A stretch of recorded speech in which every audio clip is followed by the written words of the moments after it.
Republican governors who opposed President Biden's COVID relief bill are taking advantage of their allotted money for state projects. The legislation included $350 billion set aside for state and local aid. Not a single Republican in Congress voted in favor of the stimulus package. Many Republicans have said the bill is making inflation worse. However, governors are using the money to benefit their states. Rappeport joins me now. He's an economic policy reporter for the New York Times. Hi there, Alan. Welcome. So how are Republicans who opposed federal spending now explaining their embrace of that federal money? Yeah, thanks for having me. It's an awkward situation for them. This is the time of year where governors and states are putting their budget proposals together and doing their big annual budget speeches and laying out their priorities.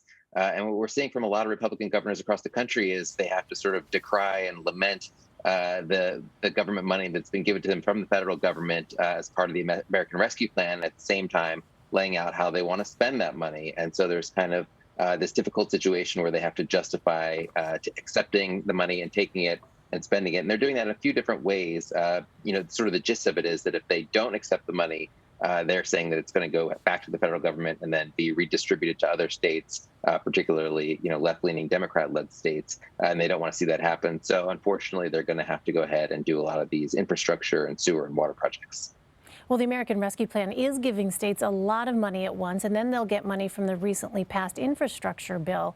Is all that money largely spoken for? Most of it has been obligated, but it has not all been given out to the states. The states, out of the $1.9 trillion American Rescue Plan, states and cities get $350 billion. States in particular get about $200 billion. And most of them are getting that into two tranches. So most of them have gotten sort of half of it so far, and they'll get the rest of it sometime in 2022. And even though they've got the money, they're still in sort of different situations in terms of actually allocating it and spending it. So it's going to be a bit of a process to get all the money actually out the door and into these projects. Alan, I wonder, have some of these political leaders who were critical of federal funds, have they muted their criticisms at all? You don't see much of that, particularly for political reasons. I think what we're seeing more is, Republicans across the country are saying the federal government needs to turn off this, spigot of funding, which is causing inflation. And we're seeing them using a few different strategies in terms of justifying using the money in the states.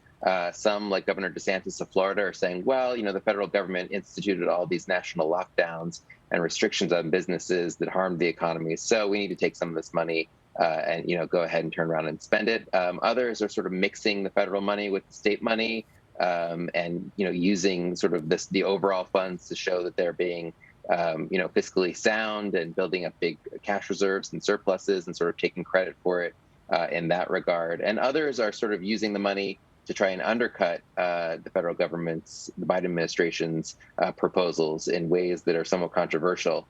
We're seeing that in Arizona, for instance, where they're using some of the money to try and undercut mask mandates in schools by giving families vouchers to send their kids to schools that don't have those kinds of requirements. And Alan, while we have you, you wrote in a recent piece for The Times about the potential economic damage that climate change could inflict. What is the significance of the Financial Stability Oversight Council's report? Yeah, it was very interesting. It was the first time in the FSOC, as they call it, their annual report to Congress, where they listed climate change as an emerging threat to financial stability. They've got a variety of concerns, and this was a big change from previous administrations as well as the Trump administration, which made no mention of climate change.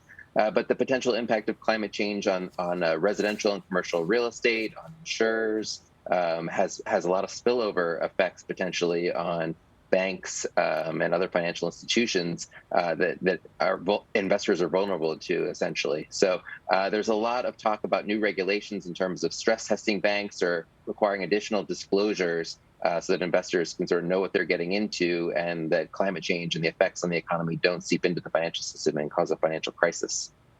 All right. Rappeport with the New York Times. Alan, thank you very much. Thank you for